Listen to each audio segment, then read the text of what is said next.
Good morning, Ohio. Nice SVR. We might actually get one soon.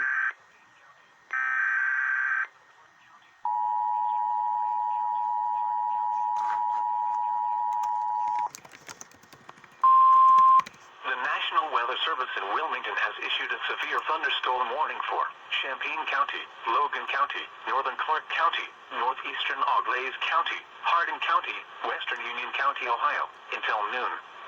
At 11:09 a.m., severe thunderstorms were located along a line extending from near Dunkirk to near New Carlisle, moving northeast at 55 miles an hour. Hazard, 60 miles an hour wind gusts. Source, radar indicated. Impact, expects damage to trees and power lines.